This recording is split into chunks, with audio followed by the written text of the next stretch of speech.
Hi, this is Jacek, and in this PHP tutorial I'm going to go over the explain what the problem is with XSS attacks and show you how to prevent them becoming problems on your site.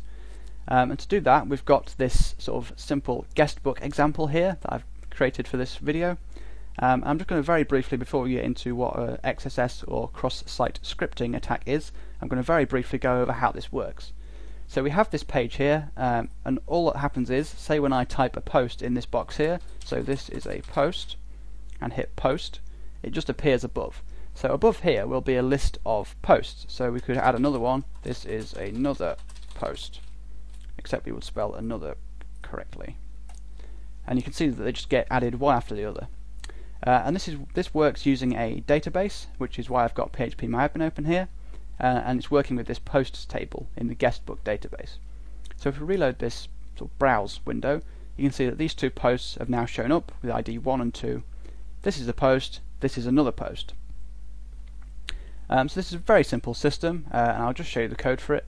So we're working in this folder here. So this guestbook.php is the actual page you saw.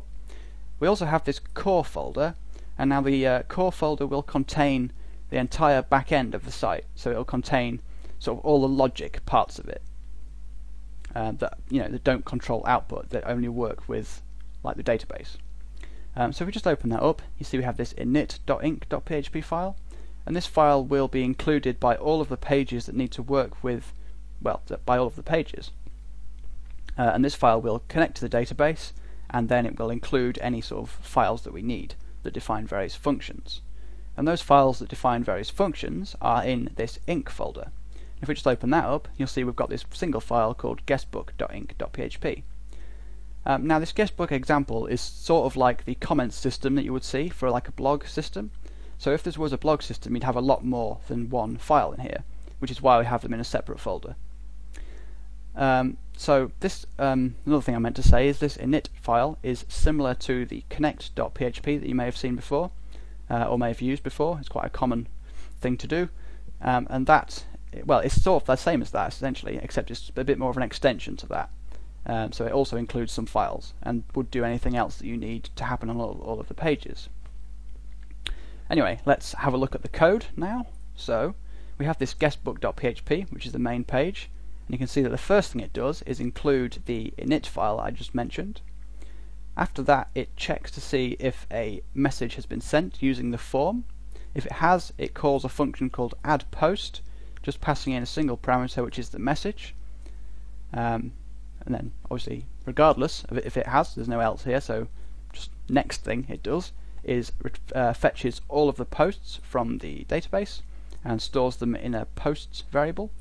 This fetch posts function is also one that we'll be defining, or one that we have defined for this example. So then this posts variable is used down here in the for each loop just to output each message followed by a horizontal rule tag, and this just outputs each post separated by a line, and you saw that in the example a minute ago. And then following that, we just have the HTML form, which is a text area and a submit button. So these two functions are defined in this guestbook.inc.php file. If we just open that up, you'll see these two functions here. The first one, addPost, just adds a single post to the database, so it just performs a very simple insert query. It also does some escaping to prevent SQL injection becoming a problem. The second function, fetchPosts, just fetches a list of the posts from the database. It returns them as an array of messages, so then you can use it in the for each loop on your page, as I did. So the problem with this is that it's neglecting to sanitize the input sufficiently so that XSS attacks are still a problem. Now XSS, i.e. whoa, my volume has just changed, sorry about that, is a term that's more broadly used to refer to code injection. So the cross-site part of it is not necessarily always true, but the main problem is that people are, in this case, able to inject HTML code into your page, which can have very serious problems, because if they inject some JavaScript code, they can steal your users' cookies if any are set, and if they manage to get one of an admin, they can sort of take over that cookie and that session, because the cookie contains the session ID, and they can take over the session by sending that session ID. And providing you haven't secured against that, then they basically get admin access, which is obviously something you don't want to do. So to demonstrate this, let's go back to our page, and say a user wanted to inject some HTML. Like, as a fairly trivial example, they could do "no, this is a post," and they could make this bold by adding strong tags around it, except they would spell strong right, like so. If we hit post now, you can see we get this as bold. Now you may just think that doesn't matter, it's not important at all, that people are allowed to make things bold, but obviously that sort of is true, but they are able to do sort of much worse things.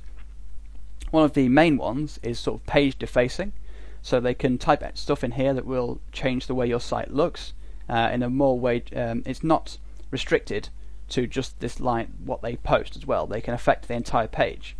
So one quite common one is just to end the body tag, like so, which will just sort of destroy the page basically. So it'll stop anything after your post being shown to the browser. Another one is to add an iframe to sort of take over the site, if you like. So to demonstrate that, let's just add an iframe tag here. You have to add a bit of CSS code, so using a style tag, style equals, you do position fixed to make it stay in the same place regardless of if the user scrolls. You do top 0 pixels, which means force it to stay at the top, left 0 pixels, which means force it to stay at the left, and you do width 100% and height 100%, which makes it the full size of the page, browser window. You also have to do border none to stop it having a border, because by default they have a horrible looking border, and as well you need to do z index 99, which will force it to be above any element on the page, providing the developer hasn't used z index 99, which you wouldn't really, because it's not a very common thing to do. So then if we just close that tag off, you also need to add border equals 0 as well to make Internet Explorer work. And obviously the source of the iframe, which we can just set to phpacademy.org. And if we hit post now, you can see that our guestbook.php page is now the PHP Academy website. And we can do all kinds of things, like even if we click on the links, like if we click on, say, what can I click on that won't show me? Video list. If we go to the video list, you can see that the scrolling works. It looks exactly like you're on the PHP Academy website, even though our URL, we haven't just been redirected. Our URL is still guestbook.php. And now this is obviously a very serious problem, because it's a huge change to the site, and this is basically, well, it's destroyed your website. Anyway, I will have to remove this because it prevents me doing any. Oh yeah, this is actually quite another good point. I'll just expand the text. The problem here is that people are able to inject HTML. So in the database, you actually see the plain text HTML code. So you see the actual strong tags and you see the actual iframe tags. And what we need to do is sort of remove these control characters, or the meaning of these control characters. It's similar to the the SQL injection example, where single quotes were control characters and you needed to escape them.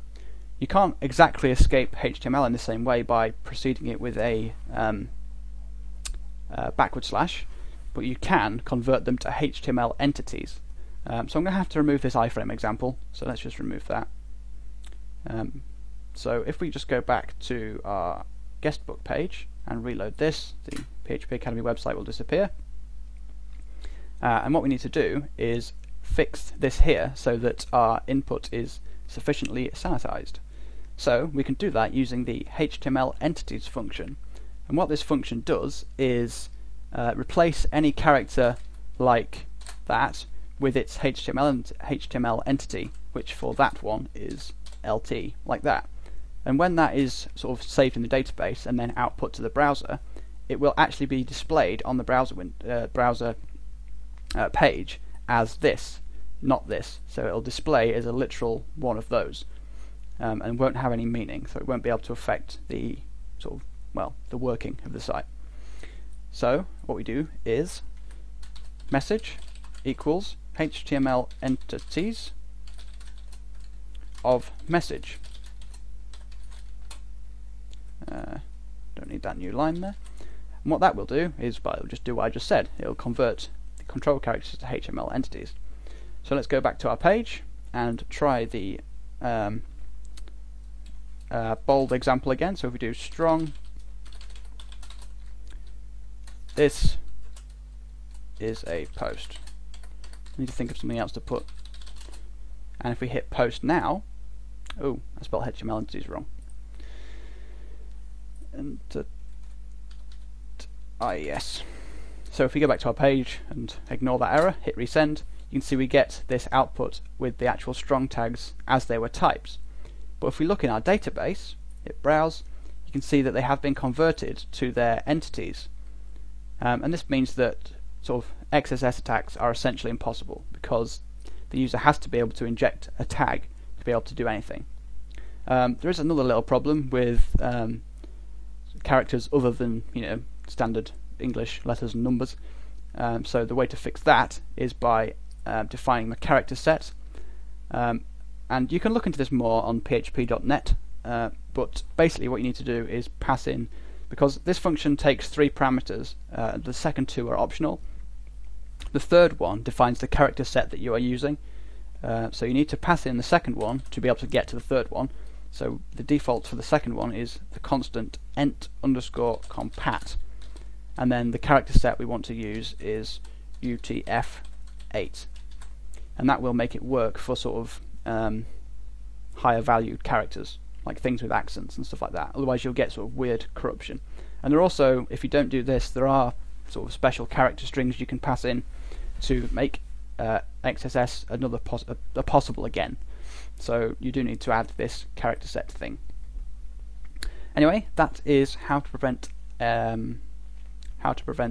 XSS attacks and cross-site scripting. Well, not they're the same thing. So thanks for watching, and hopefully this was useful.